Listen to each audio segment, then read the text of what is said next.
श्री शिवाय नमस्तुभ्यम, हर हर महादेव। आप सभी का मेरे चैनल पर बहुत बहुत स्वागत है। आज की वीडियो में मैं आपको बताने वाली हूँ कि राधा अष्टमी के दिन से शुरू होने वाली 16 दिवसीय महालक्ष्मी व्रत की पूजा कैसे की जाती है, इस पूजा की सरल विधि क्या है, इन सभी बातों को हम आज की वीडियो के माध्यम से जानने वाले हैं। आइए शुरू करते हैं महालक्ष्मी पूजा की सरल पूजा विधि। भादो महीने की शुक्ल पक्ष की अष्टमी तिथि से महालक्ष्मी व्रत की शुरुआत हो जाती है। 16 दिनों तक चलने वाली ये व्रत कल यानी 23 सितंबर से शुरू होकर पितृपक्ष की अष्टमी के दिन समाप्त होगी। इन 16 दिनों में महालक्ष्मी की विधिवत पूजा करके जीवन में आने वाली हर समस्या से छुटकारा पाया जाता है। इसके साथ ही सुख समृद्धि की भी प्राप्ति होती है। सबसे पहले आपको इस दिन ब्रह्म मुहूर्त में उठ जाना चाहिए और स्नान आदि से निवृत्त होकर महालक्ष्मी पूजन की पूजा थाली तैयार करें। और जिस स्थान पे आपको यह पूजन 16 दिन तक लगातार संपन्न करना है, उस स्थान को अच्छी तरह से साफ सुथरा कर वहाँ सुंदर रंगोली बनाकर एक चौकी लगा दें और उस पर लाल या पीला वस्त्र बिछा दें। अक्षत पुष्प का आसन देते हुए गरुड़ पर सवार भगवान नारायण के साथ माता लक्ष्मी की फोटो या मूर्ति लगा दें। श्रीयंत्र की फोटो लगा दें। प्रथम पूज्य भगवान गणेश और माता लक्ष्मी की मूर्ति को भी विराजमान कर दें। महालक्ष्मी व्रत को गजलक्ष्मी व्रत भी कहा जाता है, इसलिए आज के दिन गजराज की भी पूजा होती है, तो उनकी भी मूर्ति को विराजमान कर दें। अब इसके बाद हम कलश की स्थापना करेंगे। यहाँ पर मैंने पहले से ही अष्टदल कमल बनाकर उस पर एक कलश जल रख दिया है। जल में मैंने थोड़ा सा गंगा जल और शुद्ध जल डाल दिया है। अब इसमें मैं एक सुपारी, एक सिक्का, एक फूल, लौंग, इलायची, अक्षत, चंदन, दुर्वा को डालकर उसके ऊपर से आम की पंच पल्लों को रख दूंगी। ध्यान रहे आप कलश पर स्वास्तिक और कंठ पे मौली जरूर बांध दें। आम की पंच पल्लों रखने के बाद उसके ऊपर एक श्रीफल जिसमें मैंने मौली लपेटा है और ऊपर से अलग से एक चुनरी लपेटकर नारियल को पंच पल्लों के ऊपर इस तरह से मैं रख दूंगी।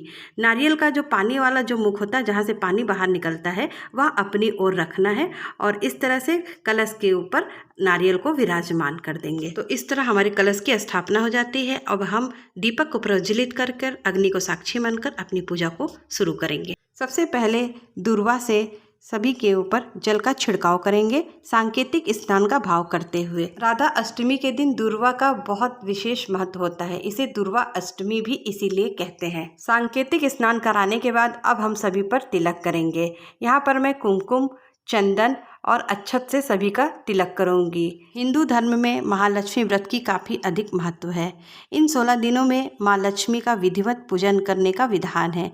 इस पवित्र व्रत की महिमा श्री कृष्ण ने पांडव भाइयों में सबसे बड़े भाई युधिष्ठिर को बताई थी।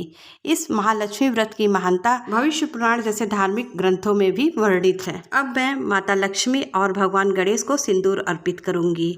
ये सिंदूर पीला सिंदूर होता है। अब इसके बाद हम सभी को बारी बारी से चंदन का टीका करेंगे। सबसे पहले भगवान गणेश को, फिर गजराज को, फिर माता लक्ष्मी को, फिर श्रीयंत्र को, फिर नारायण भगवान, गरुड़ देव को और कलश देव को और अपने अग्निदेव को, सबको बारी बारी हम सबको चंदन का टीका लगाएंगे। 16 दिवसीय महालक्ष्मी व्रत में 16 तार के धागा में 16 गांठ लगाकर एक माला तैयार करना होता है। आप इस 16 गांठ वाले माला को कलावा से या कच्चे सूत से तैयार कर सकते हैं। इसमें हमें 16 धागा लेना होता है और उसमें 16 गांठ बांधना होता है। इस तरह हमारा 16 गांठ वाला माला तैयार हो जाता है। अगर आप 16वें दिन महालक्ष्मी की पूजा कर रहे हैं तो पूजा के दौरान ही 16 गांठ लगाएं और आप राधा अष्टमी से लगातार 16 दिन पूजा कर रहे हैं तो प्रत्येक दिन एक गांठ लगाएं। पूजा के दौरान हमें 16 गांठ वाले माला का भी पूजा करना होता है। इस पर अक्षत और पुष्प चढ़ाकर हम तिलक लगाएंगे। माता लक्ष्मी के पूजन में यहाँ मैंने शंख को भी विराजमान किया है, क्योंकि भगवान नारायण और माता लक्ष्मी का बहुत ही प्रिय होता है ये शंख। सभी को अब हम बारी बारी पुष्प चढ़ाएंगे। माता लक्ष्मी को लाल रंग बहुत प्रिय होता है, इसलिए कोशिश करें माता को लाल रंग के पुष्प, लाल रंग के वस्त्र, लाल रंग के श्रृंगार के समान ही समर्पित करें। इससे माता शीघ्र प्रसन्न होती है। महालक्ष्मी का 16 दिवसीय यह पूजन आप चाहे तो रोज 16 दिन तक लगातार पूजा कर सकते हैं। यदि आप यह पूजा 16 दिन तक लगातार नहीं कर सकते हैं तो आप पितरपक्ष की अष्टमी तिथि को, जिस दिन इस व्रत का उद्यापन हो, आप उस दिन संपूर्ण पूजा विधि से इस पूजा का फल प्राप्त कर सकते हैं। पितरपक्ष की अष्टमी तिथि पर आपको पूरा 16 दिन के हिसाब से यह पूजा करना होता है। बहुत ही विधिवत तरीके से यह पूजा संपन्न करना चाहिए। तभी आपको माता लक्ष्मी की कृपा प्राप्त होती है। अब हम सभी पर इत्र समर्पित करेंगे। यह पूजा आपको ब्रह्म मुहूर्त में करना चाहिए या फिर शाम को प्रदोष काल में करना चाहिए, क्योंकि माता के आने का समय ब्रह्म मुहूर्त और शाम के प्रदोष काल का होता है। यदि आपके पास माता लक्ष्मी को समर्पित की जाने वाली कौड़ी, गोमती, चक्र, कमलगट्टा है तो माता को जरूर समर्पित करें। यहाँ मैं माता को कमलगट्टे की माला समर्पित कर रही हूँ। इसके बाद भगवान गणेश को जनेऊ और वस्त्र रूपी कलावा समर्पित करेंगे। माँ लक्ष्मी को भी वस्त्र रूपी कलावा समर्पित करेंगे। गजराज को भी कलावा समर्पित करेंगे। राधा अष्टमी को दुर्वा अष्टमी के नाम से भी जानते हैं। तो महालक्ष्मी की 16 दिवसीय पूजा में दुर्वा का बहुत ही विशेष महत्व होता है। तो इस प्रकार हम सभी पर दुर्वा समर्पित करेंगे। सबसे पहले भगवान गणेश जी को दुर्वा समर्पित करेंगे, उसके बाद गजराज को दुर्वा समर्पित करेंगे और आखिरी में माता लक्ष्मी को दुर्वा समर्पित करेंगे। दुर्वा धन संपत्ति की वृद्धि का सूचक होता है। अब हम भोग समर्पित करेंगे। यहाँ भोग के रूप में मैंने पंचमेवा, सूखे मेवे की हलवा और माता लक्ष्मी को अति प्रिय सफ़ेद रंग की मिठाई को भोग में लगाया है और साथ में 1 गिलास जल भी रखा है। आप अपने सामर्थ्य के अनुसार माता को भोग लगा सकते हैं। साथ ही साथ ऋतु फल भी हम भोग के रूप में समर्पित करेंगे। 16 दिन तक लगातार चलने वाली माता लक्ष्मी के इस पूजन से घर में माता लक्ष्मी का वास होता है और पूरे वर्ष माता लक्ष्मी की कृपा बनी रहती है। माता को सुहाग की पिटारी अर्पित करें। सुहाग की पिटारी में 16 श्रृंगार के सामान होते हैं। यदि आपके पास 16 श्रृंगार के सामान नहीं है तो 5 श्रृंगार के सामान को भी माता को चढ़ा सकते हैं, जिसमें आपको चुनरी, सिंदूर, बिंदी, चूड़ी, मेहंदी लेना चाहिए। पान की बीड़ा का भी भोग लगाएं। माता को सोना अति प्रिय होता है, तो हमारे पास तो इतना धन नहीं होता कि हम माता को सोने के गहना अर्पित करें, तो बेसन का माता का 16 तरह के गहने बनाकर माता को समर्पित किया जाता है और साथ में 16 की संख्या में मीठे तथा नमकीन सुरासुरी बनाए जाते हैं। इन्हें भी माता को समर्पित किए जाते हैं। इसके बाद 16 अक्षत के दाने माता को एक एक करके समर्पित करेंगे और यह मंत्र को बोलते जाएंगे। 16 बार अक्षत के दाने चढ़ाएं और 16 बार ही मंत्र बोले। इसके बाद हम ध्यान रहे कि अक्षत टूटे हुए ना हो। सभी को धूप और दीपक दिखाएंगे। इसके बाद हाथ में अक्षत और पुष्प लेकर हम माता की 16 दिवसीय व्रत कथा को सुनेंगे और कथा पूरी होने के बाद इस अक्षत और पुष्प को माता के चरणों में समर्पित कर देंगे। अब इसके बाद हम श्री सूक्त का पाठ करेंगे। यदि आप श्री सूक्त का पाठ नहीं कर पाते हैं तो मैं बताती हूँ, आप यहाँ इस पेज पर आ जाइए और यहाँ पर आपको टोटल 16 मंत्र लिखे होंगे।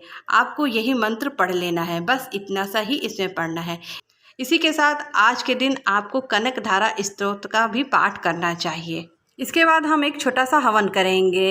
हवन में हमें 16 आहुतियाँ डालनी होती है और इन 16 आहुतियों में 16 दुर्वा को डालना चाहिए और आखिरी में हमने जो सुरासुरी बनाया है उसमें से एक सुरा आखिरी की आहुति में ज़रूर डालें। इस तरह से यह आहुति सीधे भगवान माता जी के पास पहुंच जाती है। 2 लौंग का जोड़ा भी हम इस आहुति में डालेंगे। 16 घी के दिए से माता लक्ष्मी की आरती करेंगे। यदि आपने 16 दिन तक पूजा नहीं किया है तो पितृपक्ष की अष्टमी के दिन अगर पूजा कर रहे हैं तो आपको 16 दीप प्रज्वलित करके माता की आरती करनी चाहिए। 16 दिन के हिसाब से 16 दीप माता को प्रज्वलित करके हम आरती करेंगे। उसके बाद हमने जो 16 गांठ का माला बनाया है, इन 16 दीपों के ऊपर से 16 बार उगार लेंगे और अपने सीधे हाथ में इसे बांध लेंगे या फिर अपने गले में इसे पहन लेंगे। इस माले को आपको कम से कम 1.25 महीने जरूर धारण करना चाहिए। उसके बाद इसको किसी मिट्टी के नीचे या पेड़ के नीचे दबा देना चाहिए।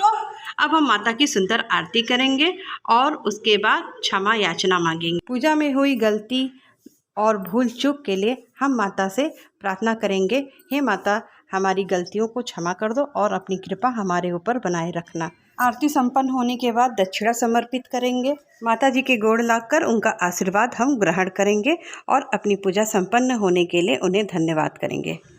तो यहाँ पर हमारी 16 दिवसीय महालक्ष्मी व्रत की पूजा विधि संपन्न हो जाती है। आशा करती हूँ आपको मेरे द्वारा बताई गई यह जानकारी अच्छे से समझ में आ गई होगी। मिलते हैं अगली वीडियो में, तब तक के लिए श्री शिवाय नमस्तुभ्यम। हर हर महादेव।